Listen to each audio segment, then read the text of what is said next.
네, 지난주 내내 안 그래도 제가 궁금했던 게 있었습니다. 그 수천 명에게 빌라를 빌려주고 사실은 돌려막기 했었던 뭐 갭 투자라고 보통 부르기도 하던데요. 어쨌든 그 빌라 왕이 사망을 해가지고 또 더 문제가 하나 터졌어요. 자, 돈 한 푼 없이 갭 투자로 3년 만에 1139채의 빌라와 오피스텔을 매입해서 빌라 왕이라고 불리던 40대 김모 씨, 지난 10월에 갑자기 사망을 했는데요. 세입자들은 당장 전세 보증금도 돌려받지 못해서 애를 태우고 있었습니다. 자, 오늘은 이 빌라왕 전세 사기 사건에 대해서 한번 살펴보도록 하죠. 우선 이 빌라왕이 1000여 채 이상의 빌라를 보유하고 있다가 보증금을 어떻게 반환해 들지도 사실은 잘 모르는 상태에서 갑자기 사망하게 됐단 말이죠. 맞습니다. 이렇게 되면 문제가 어떻게 되는 겁니까? 일단 계산을 좀 해보면 네.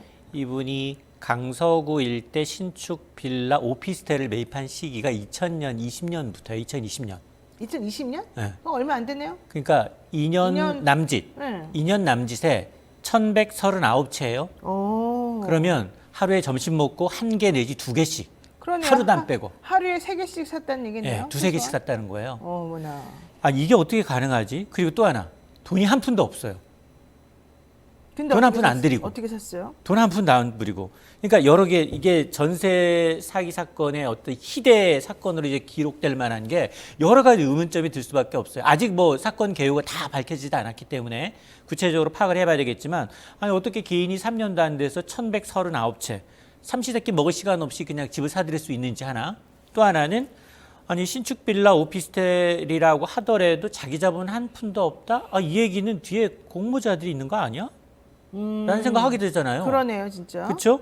그다음에 아니 계속해서 지금 그동안 우리가 다주택자는 거의 투기금 취급을 했는데 네. 국세청이며 이 감독 당국은 도대체 뭘 했는지 그러니까 어떻게 이 사람이 이렇게 많이 가질 수 있도록 아무것도 그렇습니다. 안 이걸 됐죠? 인지하지도 못했는지에 대해서 너무나 많이 이제 이 충격적인 사건인데 그런데 문제는 이 사람이 갑자기 이제 지난 10월에 이제 사망을 하다 보니까 세입자들 만료된 사람 1139병 중에서 하루에 평균 3명씩은 만기가 돌아오잖아요. 그렇잖아요. 그렇죠. 전세 만기가 하루에 평균 3명씩 돌아오니 전세 보증금 돌려달라 라고 했는데 배째라. 나 지금 돈 없다. 네가 이 빌라를 사든가. 그렇게 배째라로 했다는 거예요. 그러다가 10월에 사망하니까 이때는 부류가 두 개로 나눠지는 거예요. 그동안 전세금 반환 보증에 가입하셨던 분들, 가입 안 하셨던 분들. 가입하셨던 분들도 돈을 못 받아. 왜요? 가입했으면 당연히 허그, 주택도시보증공사가 보증보험료 냈으니까 세입자가 못 낸 돈 미리 지고 나중에 구상권 청구해야 되는데 구상권 청구할 당사자가 사망해버렸기 때문에 아직 계약 종료가 안 됐다는 겁니다. 그래요. 네, 그다음에 이 가입하지 않으신 분들은 무슨 문제가 생기느냐. 야, 1000매채 갖고 있대. 국세청은 세금은 잘 때려요. 62억 원의 종합부동산세, 종부세를 때렸는데 돈 한 푼도 없는 사람이 뭘 내요. 신용불량자라는 겁니다, 이분. 아이고. 그러니까 이 사람은 종부세를 이렇게 다주택자에 대해서 할 줄을 몰랐겠죠. 초창기에 살 때만 해도. 왜냐하면 그 당시만 하더라도 집값이 3원 올랐어. 3원 오르니까 아니 전세보증금 신축 빌라의 특성은 그 기록이 없어요. 그 근세 기록이 없기 그렇죠. 때문에 거의 매매가하고 전세가가 비슷하거나 더 올려받아도 몰라요. 그러다 보니까 거기다가 집값이 올라. 그때도 전세값도 집값이 계속 오르니까 전세값도 막 올랐어요. 그러니까 전세값만 갖고 계속 산 거예요. 그게 돌려막기 한 거예요, 일부러. 야, 근데 이번에 전세 사기 피해자분들이 2030 세대 젊은 사람들이거나 신혼부부 등 사회 초년생들이 많다고 그러더라고요. 맞습니다. 이 피해 보신 분들이 갑자기 이렇게 전세보증금 못 돌려받으니까 카페를 만들었어요. 거기 한 네. 450여 명이 가입이 돼 있는데 아까 제가 두 부류라고 했잖아요. 네네네. 대부분 20, 30대 젊은 부부들이에요. 신혼부부, 사회 초년생. 봤더니 2억 원 내지 3억 원이야. 전세보증금이. 그 돈 모으려면 정말 얼마나 힘든데요. 이 사람들 전재산이에요. 전재산이어서 일부 피해자 가운데 안타까운 소식도 있어요. 뭐요? 신혼 초에 임신했는데 이 사건으로 해서 스트레스로 해서 유산까지 했어요. 어떡해.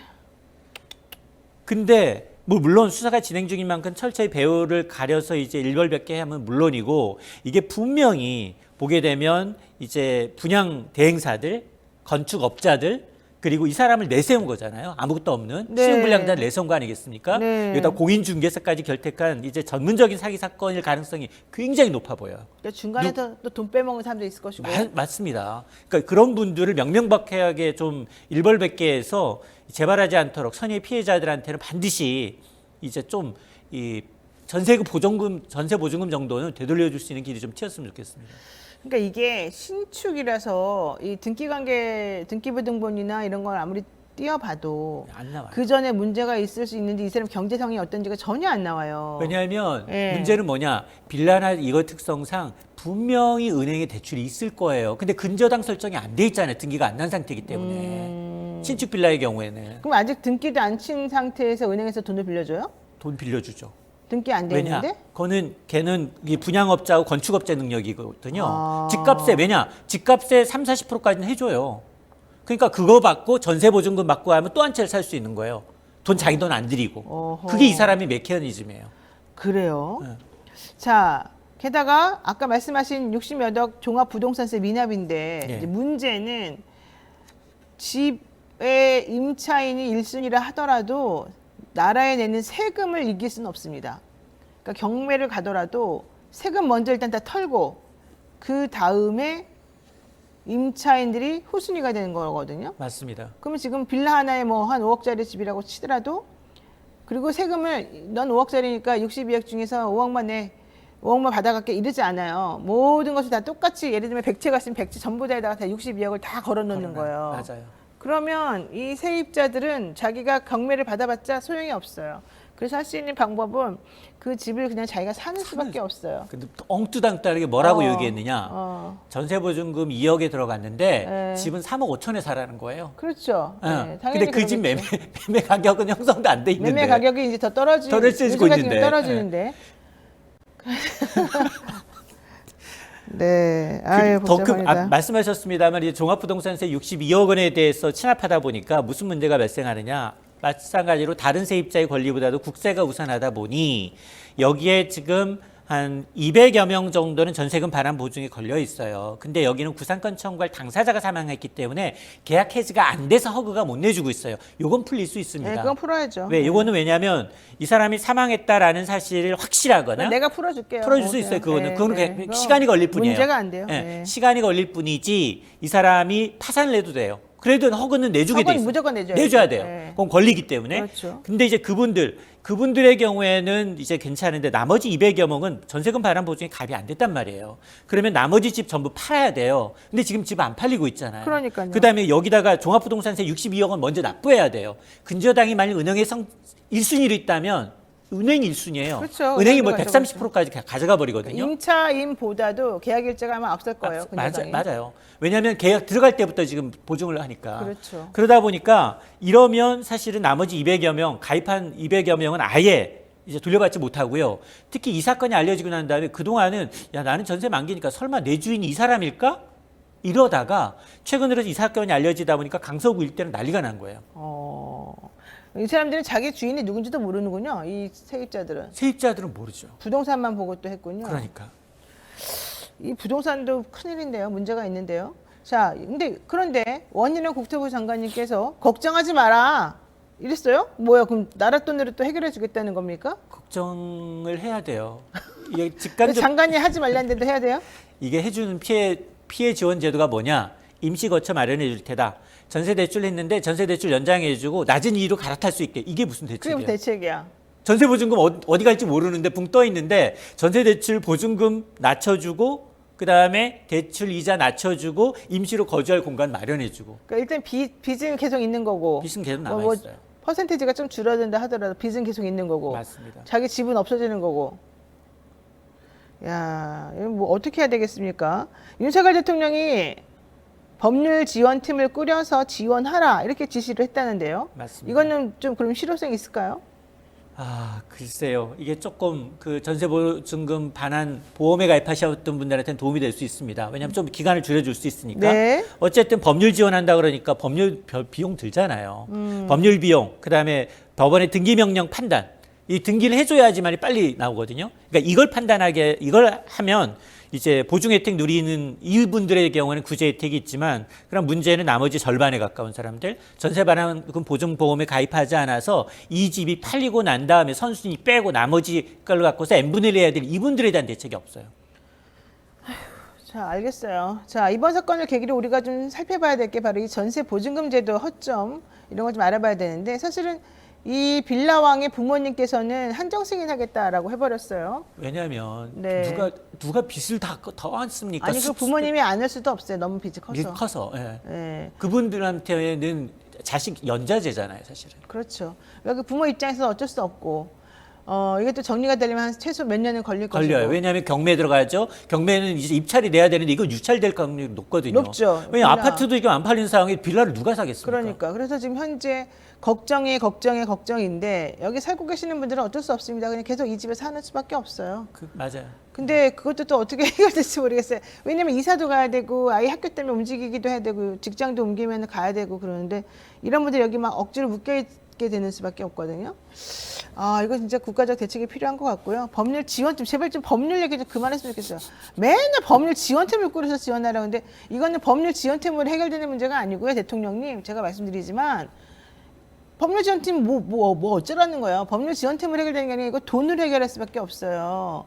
은행권이나 이런 쪽에서 대출 물론 뭐 조금 나게 해주긴 하겠지만 그 정도는 택도 없으니까 이분들을 위한 다른 특별한 뭔가를 좀 해주든지 아니면 그냥 다 나가서 파산하고 앉아라라고 하든지 이럴 수밖에 없는 것 같아요. 근데 그게 제대로 된 해결책이 아니니까 제발 그 법률 얘기 좀 그만하고 현실적인 그런 좀 타협안을 좀 만들어 주시기 바랍니다. 왜냐하면 지겨워, 이게 진짜. 전세금 반환보증보험 사고가 지금 세상 최고예요. 계속해서 네, 누적돼서. 네. 그래서 지금 허그가 지금 이 펑크가 남아 있는 상황인데, 근데 이게 지금 기획적인 부동산 관련 카르텔이잖아요. 그럼요. 카르텔이면 이거는 사기꾼들이 이 시장을 농락하고 있어요. 굉장히 정말 절실한 사람들. 이거는 이 빌라 왕의 문제가 아니라 빌라 왕 플러스 건축한 사람들 맞아요. 플러스 맞습니다. 부동산 업자 플러스 대출해준 사람들 플러스 다 연결되어 있는 거라서 그러니까 좀 더 촘촘하게 이런 세입자들이 권한, 그러니까 적어도 전세 계약 맺기 전에 집주인이 어떤 사람인지 네. 어떤 부채를 안고 있는지 신용불량자랑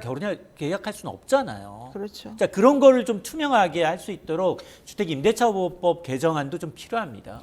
아유, 어쨌든 우린 요즘처럼 법이 정말 짜증나는 법이라는 말 아무 이걸 교묘하게 이용하는 사람들이 아무 너무 소용도 많아요. 없는, 네, 아유, 정말 저도 속상합니다. 법으로 먹고 사는 사람이지만 너무 힘듭니다. 자, 두 번째 이슈 가겠습니다. 미국 중앙은행이 예상대로 올해 마지막 공개시장위원회 회의에서 빅스텝 정말 이 사람들 언제까지 할 거야? 0.5%포인트 빅스텝 속도 조절에 나섰다는 겁니다. 한미 간 기준금리 격차 더 벌어졌으니까 우리나라 또 올릴 수밖에 없겠습니다. 내년 상반기에 추가 금리 인상이 시사되고 있는 바예요. 자, 미국의 추가 금리 인상으로 한미 간 기준금리 일단 격차는 벌어졌습니다만은 앞으로 어떻게 될까요, 이 상황이? 맞습니다. 파월 의장이 예상보다 세요. 매파 본색. 아니, 나는 그렇게 뭐라 강직한 사람은 처음 봤어요. 강직한 게 아니라 미국은 3월부터 올렸거든요. 네. 왜냐 1년 전만 시계를 되돌려도 파월 의장은 이거 인플레이션 일시적입니다. 그러니까 잘못 판단한 거예요.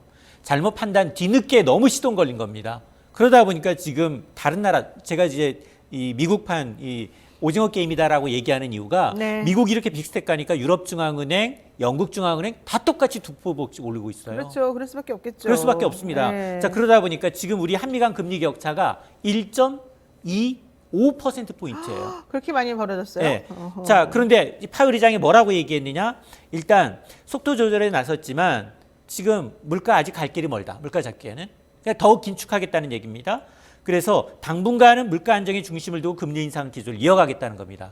지금 연준이 점도표가 공개가 됐는데 내년 그 기준금리 상단이 어디냐? 5.1%예요. 지금보다도 0.755%포인트. 3단계 정도 금리를 더 올려야지만이 정점이라는 거고요. 그리고 또 하나 더 뭐냐? 2023년 내년엔 금리 인하 없다. 쭉 그 수준 이하갈 거다라고 이제 못을 박았어요. 그러다 보니까 예상보다 센 매파적 발언을 내놓으니까 전 세계 금융시장이 다 날립니다. 네. 뉴욕 증시도 4월 연속 떨어졌어요. FOMC 회의 이후. 우리도 비슷합니다. 우리도 지금 주식시장이 지금 4월 연속 떨어지고 있는 상황인데 아마 지금 나타나고 있는 이제 물가 지표, 그래서 이제 고용 지표가 중요해졌어요. 네. 물가 지표가 지금 미국의 경우에는 이제 이 임금 인플레이션이 굉장히 심하거든요. 이게 계속해서 심화되면 다시 물가를 올려요. 그러다 보니까 이 지표 확인하는 게 필요하고요. 또 고용 지표도 중요하고, 그다음 물가 지표, PC 개인 소비 지출, PC 물가 지수도 계속해서 좀 둔화되는 모습이 나타나야지만 네. 이런 매파 성향의 발언이 조금 더 누그러질 수 있습니다. 자, 이 파월 연준 의장 연설 내용을 들어보게 되면은 인플레이션이 진정되면 금리 인하는 뭐 안 할 것이다 이런 얘기를 했다는 거예요. 무슨 뜻입니까 이게 도대체? 그러니까 인플레이션 목표치, 연준의 목표치는 2%인데 지금 미국의 소비자 물가 지수는 7.1%까지 낮아졌어요. 네. 그리고 PC 개인 소비 지출 물가 지수는 5%까지 낮아졌지만 네. 아직도 2배 내지 3배 정도 높다는 겁니다. 네, 네. 이걸 완전히 2% 내로 내려오기 전까지는 금리 안 내리겠다는 거예요. 아. 그래서 일부 평론가들은 뭐라고 얘기하고 있느냐, 전문가들은 네. 그러면 미국은 5년 이내 코로나19 이전 물가는 보기 어렵다. 그러네. 는 거예요. 그럼에도 불구하고 지금 점도표상 나타나는 연준 위원들의 그 금리 성향을 보게 되면 내년에는 금리 인하 없습니다. 금리 인상만 있어요, 상반기까지. 그러나 2024년에는 금리를 혹시 내릴 수도 있습니다. 1년 이상 고금리가 더 이어진다. 근데 지금 금리가 너무 높은데 1년 동안 버틸 수가 있어요, 사람들이? 그게 문제인 거죠. 어. 왜냐하면 그래서 아래 공포가 나오는 거예요. 네, 네. 경기 침체, 네. 경기 침체, 리세션의 공포가 나오는 이유가 실제로 지금 미국도 보면 네. 빅테크 기업들 감원하고 있어요. 그다음에 금융업체도 골드만삭스 같은 금융업체도 감원하고 있거든요. 네. 자, 그런 게 고용은 후행성이어가지고 내년부터 나타나 차곡차곡 쌓인다는 겁니다. 근데 지금 어쨌든 얘기를 들어보게 되면 내년 미국 기준금리가 0.2%, 0.25나 0.5% 정도는 더 올릴 것 같은데 0.75까지. 7월까지 올린대요? 지금 4.5잖아요. 4.5인데 이걸 5.1까지 올린다는 거예요. 평균. 그럼 0.6이 올라가는 건데 예. 그게 0.75% 정도 얘기하는 거군요. 맞아요. 세 단계. 그러니까 자이언트 스텝을 밟겠다는 거예요? 그거를 나누어서. 나누어서 네, 1월 1일은 2월 1일이 1월에 없어요, FMC가. 2월 1일이 첫 번째인데 여기 지금 빅스텝이냐 베이비 스텝이냐고 저울질하고 있어요. 나타나는 경기 지표를 봐서 빅스텝을 가든 베이비 스텝을 가든 할 거예요.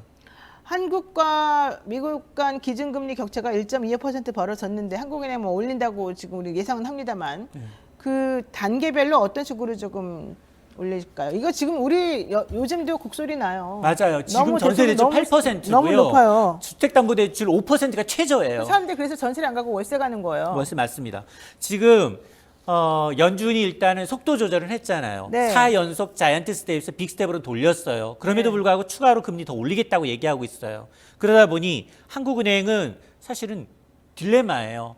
가계부채며 지금 회사채 시장은 좋지 않거든요. 여전히 국채랑 양극화 현상을 보이고 있어요. 네. 한전채까지는 잘 팔려. 물량이 소화가 돼. 그럼 회사채는 소화가 안 되는 거 똑같아요. 그러겠죠. 소화 불량 걸려 있는 상황이고 그럼에도 불구하고 가계부채 이자 부담 너무너무 빨리 늘고 있어요. 네. 그러다 보니 이걸 만약에 미국의 금리 따라가서 지금 3.25거든요. 3.25에서 우리 연준처럼 한은도 점도표를 공개했어요. 6명의 금통위원 가운데 우리 금리 상단은 3.5가 3명이에요. 절반은. 그러니까 한 단계 더 올리고 끝내자. 근데 2단계는 올려야 된다가 2명이에요. 그러면 잠깐만요. 미국 기준금리 플러스 우리나라 거 올리는 거 플러스 하면 7%는 무조건 나가는 거고 7% 넘네. 7.5% 정도 되네. 그게 어떤 대출? 내년에 우리 그 기본적으로 전세 대출이 아니 그 전세 대출도 이미 7% 넘었어요. 그럼 8% 올라간다고 아까 말했고. 맞아요. 그러니까 모든 종류의 그럼 대출이 대출 다 다 올라가요? 올라가요. 신용대출부터 주택 대출까지 다 7% 넘어가요. 신용도 그렇고 다 모든 것이 담보 대출도 마찬가지고. 그럼 언제 끝나요? 24년 이후에? 그것도 모르잖아요. 미국이 금리나 시그널을 줘야 끝나요. 그러니까 결국 우리나라가 대출을 올릴 수밖에 없는 거는 미국이 기준금리를 너무 올리니까 우리도 거의 맞춰가지고 거의 제해주고 나머지 것 가지고 우리가 또 먹고 살고 그러니까 그런 거죠? 맞습니다. 아 진짜 어떻게 해야 되나요, 여러분들? 여러분들 지금 어떻게 보십니까? 저는 정말 걱정스러운데요. 자, 게다가 내년에 증시도 되게 안 좋다는데요. 여전히 안 좋다는데요. 맞습니다. 그거 어떻게 해요, 그러면? 내년 증시는 어떻게 될 것 같은데요? 증시는 경기의 바로미터이고 경기를 한 6개월 정도 선행을 해요. 아. 근데 우리가 지금 잘하고 있는 게 뭐예요? 수출하고 반도체인데 반도체하고 수출이 다 죽고 있어요. 그래요? 이번- 대중국 수출 죽고 있죠. 네. 7개월째 무역 수지 적자예요, 대중국. 네, 7개월. 반도체는 지금 감소폭이 더 커지고 있어요. 수출 감소폭이. 지금 그렇게 되면 나 잠깐 너무 절망스러운데요. 기본적으로 중국하고 그렇게 처걸지면 안 됐었잖아요. 그럼 초창기부터 우리가 그러지 말라고 그렇게 말했었잖아요. 중국도 두 가지 요인이 있어요. 일단은 지금 뭐 공세는 풀었는데 코로나 환자 수가 너무 급격하게 그럼 늘어나. 걔네 이제 위드 코로나 위드 간다고. 코로나 간다고 네, 해서 네. 그게 난리가 풀려야 났네. 되는데 그게 안 풀려요 지금. 자기 백신 있는데도 안 풀려. 아. 네. 빨리 어떻게 해야 될지 말해줘요. 우리 남는 저기 그 백신 보내줄까요 중국으로? 안 받을 것 같은데. 그 가다가 또 다 폐기되고 그럴 것 같은데. 거기 10억 명이에요. 15억 명. 그럼 그쪽은 백신도 없어요? 많이 있지 않나요? 아, 그러니까 거기는 이제 자기네 거를 해야죠. 자기네가 만들어서 자기네가 굉장히 제로라고 성능 네. 좋다고 선전을 했는데 네. 이제 지금 SOS에서 해외 거 받기도 종기가 난처해요. 아, 그렇죠. 사실 뭐 걔네들 거 효과도 없는 것 같더만 보니까. 일부 국가에서는 안 다 받았죠. 걸려, 다 북한도 북한도 사실은 안 받아요. 꺼려했단 말이에요. 아니, 자기네 나라 국민들 그래서 효과 좋다고 말했는데 오히려 그러니까 외국 것만 불티나게 팔리는 거예요. 외국 자기네 거. 거가 그렇게 좋다고 했으나 결과적으로는 다 그거 맞고도 계속 많이 걸리는 걸 보고 그거를 안 창피하니까 안 말하려고 하다가 결국 못 견뎌서 말하고 막 그런 거잖아요. 참, 모르겠습니다. 내가 중국하고 이 우리나라 물가 전 세계 미국하고의 물가 이걸 다 정리해가지고 계산해서 막 우리 앞으로 어떤 방향에 갑시다 해야 되는데 방법이 안 떠오르네 저도. 계산이 지금 아직 안 되네. 네, 계산이 안 되네요. 자, 여러분 할 수 없네요. 우리가 경제 공부를 합시다. 그래서 지금 이 흐름은 어떻게 이렇게 가는 것 같으니까 그 흐름에 맞춰가지고 우리가 할 수 있는 게 뭔지 좀 더 지금이라도 생각해보고 이런 전문가들이 우리들에게 좀 더 제대로 알려주는 방법을 좀 취해야 될 것 같습니다. 당분간은. 아유, 어떻게 오늘은 좀 좋은 소식이 있으려나 했는데 아침부터 죄송하게 됐습니다. 자, 지금까지 참 좋은 경제연구소의 이인철 소장과 말씀 나누었습니다. 고맙습니다.